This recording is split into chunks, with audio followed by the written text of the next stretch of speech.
Operasi desimal lagi, tapi kali ini gue akan bahas perkalian dan pembagian. Sebelum lebih jauh kita bahas perkalian dan pembagian terlebih dahulu, gue mau memperkenalkan kepada kalian konsep 10 pangkat N. Waduh, apa tuh B? Jadi konsep 10 pangkat N, dimana N ini adalah bilangan bulat, ya, bilangan bulat, ya. Jadi konsep 10 pangkat N itu adalah dimana N nya bilangan bulat. Maksudnya gimana B konsep 10 pangkat N?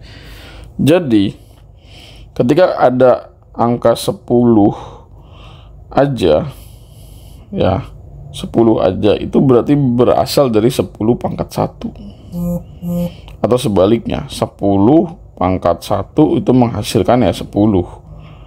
Sebab ya konsepnya gimana konsepnya? Pangkat itu kan perulangan gitu kan. Kalau pangkat 1 ya berarti cuma 1, nggak ada pengulangan yang lain lagi. Gitu. 10 pangkat 2 itu berarti 100. Atau sebaliknya, 10 pangkat 3 itu berarti 1000. Atau sebaliknya, 1000 ya 10 pangkat 3. 10 pangkat 4 itu berarti 10.000. Jadi ya kalau pangkat 10 nya 1 ya berarti cuma 0, cuma 1. 10 pangkat 2 nolnya 2, 10 pangkat 3 nolnya 3. Dan 10 pangkat 4 nolnya 4 dan seterusnya. Ya. Nah sekarang bagaimana kalau misalkan pangkatnya negatif? Kan N bilangan bulat. Bulat itu ada yang positif ada yang negatif, ya kan? Nah kalau 10 pangkat min 1 itu bukan 10 lagi, tetapi kebalikannya dibuat secara terbalik, jadi 0,1. 10 pangkat min 2 ya berarti 0,02.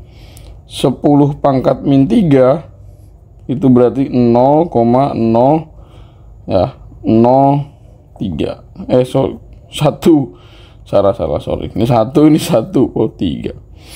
10 pangkat min 4 itu berarti 0,0001 dan seterusnya.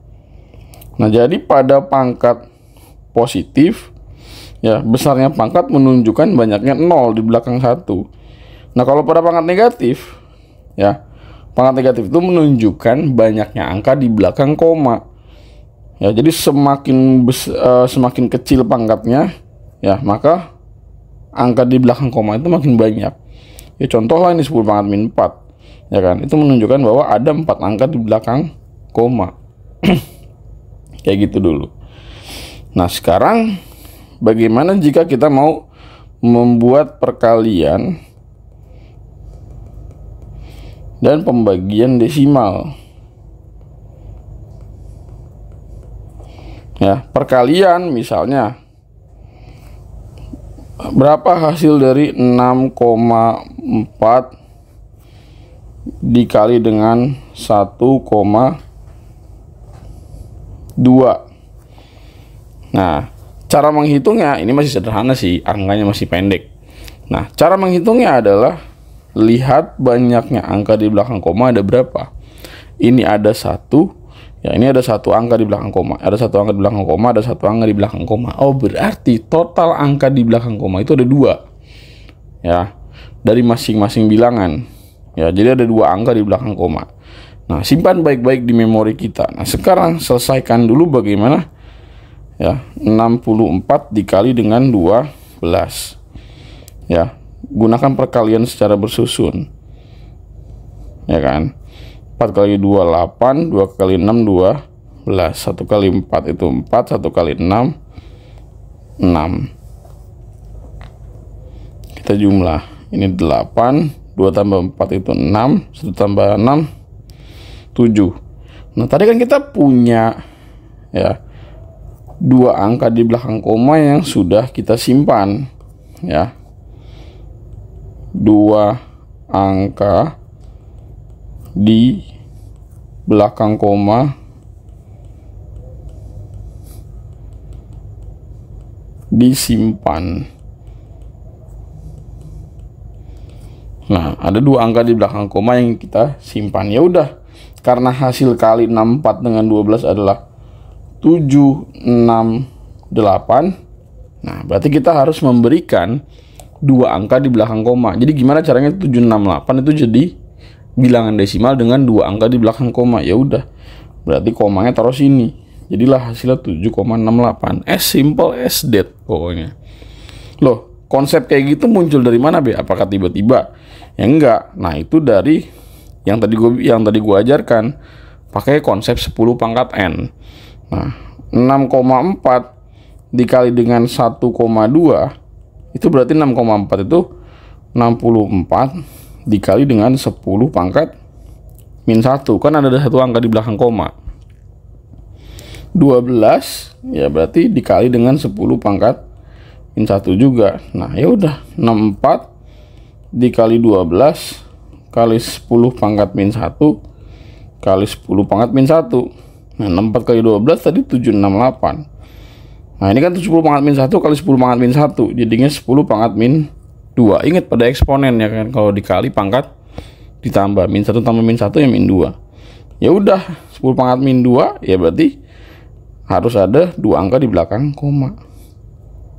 Kayak gitu. Jadi bukan hanya sekedar disimpan di kepala tadi ya, tapi juga bisa dibuktikan secara eksponen.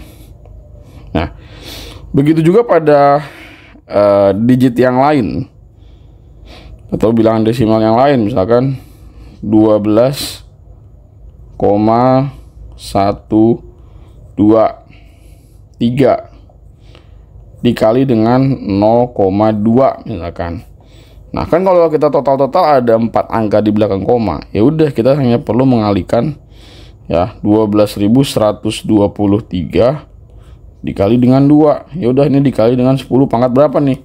Tuh 2 3 4. Ya udah, berarti pangkat min 4. Ya udah, tinggal dikali nih. 12.123 berarti 642 ya. 642 24.246 kali 10 pangkat min 4. Ya udah, berarti 2,4246 gitu. Nah, pada pembagian gimana? Pembagian sih sebenarnya ada variatif ya. Ya, bisa juga kita selesaikan dengan porogapit atau pembagian ya udah, itu lu mengandalkan ingatan lu aja tentang bilangan hasil pembagian. Contoh kayak misalkan gini, 1,28 dibagi dengan 0,2 gitu. Nah, ini kan kalau misalkan kita tulis dalam bentuk pecahan, jadinya 1,28 per 0,2. Ini berarti jadinya 128 dikali 10 pangkat min 2 per 0,2 itu berarti 2 dikali 10 pangkat min 1. Nah, ya udah, 128 dibagi 2 berapa? Ya. Berarti berapa tuh? 64. Ya, 64 dikali 10 pangkat. Nah, ini eksponen.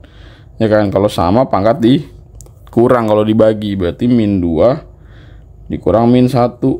Berarti 64 kali 10 pangkat min 2 tambah 1 berarti min 1. Berarti hasilnya adalah berapa? 6,4 gitu. Ya. Kalau misalkan kita mau pakai cara porogapit ya bisa aja, jadinya 1,28 dibagi 0,2. Nah, caranya adalah kita lihat mana nih antara pembagi sama yang dibagi. Ya, angka di belakang komanya banyakan mana? Ya banyakan ini kan. Ini 2, ini 1. Ya udah, gimana caranya supaya ini jadi bilangan bulat? Ya udah, karena ada 2 angka di belakang koma maka kali 100 gitu. Jadinya Ya, 1,28 kali 100 ya 128. 0,2 ketika dikali 100 ya hasilnya 20 gitu. Ya udah tinggal 20 dikali dengan dikali 128 dibagi dengan ya 20. Ya 12 dibagi 20 kagak bisa, kasih 0 kali 20 ya 0. Kita kurangin 12 dikurang 0 ya 12. Nah, 8-nya turun. 128 dibagi 20 berapa tuh? 67, nggak mungkin ya, berarti 6. 6 kali 20 ya 120. Kita kurangin hasilnya adalah 8. 8 dibagi 20 kagak bisa, ya kasih koma di sini. Maka ini kasih 0. 80 dibagi 20 berapa? 4. 4 kali 20 ya 80. Habis deh, maka ini hasilnya 6,4. Ini juga sama 6,4 ya. Jadi ya ketika kita mau membuat dalam bentuk porogapit ya perhatikan mana nih angka yang paling banyak di belakang komanya ya. Misalkan paling banyak itu 3 ya berarti dikaliin 1000. Kalau angka di belakang komanya yang paling besar ada 4 angka di belakang koma ya berarti dikali 10.000. Gitu aja ya. Oke, jadi membentuk desimal ya dengan operasi perkalian, pembagian, ya penjumlahan dan pengurangan ya. Ketika operasi desimal dioperasikan ya ada perlakuan yang berbeda. Kalau penjumlahan ya dan pengurangan disejajarkan dulu komanya. Kalau perkalian ya kita nggak perlu disejajarkan. Yang penting ya tahu berapa banyaknya angka di belakang koma. Nanti di akhir tinggal diberi koma aja gitu. Perkalian biasa diselesaikan, lalu di akhir tinggal diberi koma. Kalau pembagian ya itu, kalau mau dibuat menjadi porogapit, lihat nih mana nih yang paling banyak angka di belakang komanya. Contoh misalkan gimana ya, misalkan 0,125 ya dibagi dengan 5. Ya udah, berarti ini ditulisnya 0,125 dibagi dengan 5 gitu. Nah, ini nggak ada desimalnya kan, dibilangan bulat ya, cuman yang ada di dalam kurung doang. Ya udah, berarti tinggal dikali ya kan. 0,125 supaya jadi bilangan bulat kali berapa? Karena ada 3 angka di belakang koma, maka kali 1000. Ya, ini berarti 5000 ya. Ini berarti 5000 karena 5 dikali 1000 5000. Nah, 0,125 dikali 1000 ya berarti 125. Nah, ini hasilnya udah pasti desimal, nggak mungkin enggak. Kenapa? Karena 0,25 ya lebih kecil gitu kan daripada 5 gitu. Atau bisa juga ini diselesaikan tanpa harus menggunakan porogapit. Lagi-lagi langkah pengerjaan matematika itu dinamis teman-teman ya. Lu nggak harus pakai begini, nggak harus pakai begini. Itu benar-benar sekreatif lu aja. Yang penting jangan terlalu kreatif ya, kebablasan ntar malah menyalahi aturan. Nah, gini, 0,125 itu kan berarti 125 dikali 10 pangkat min berapa tuh? Min 3 kan? Min 3. Ya, terus dibagi 5, berarti ini per 5 gini aja.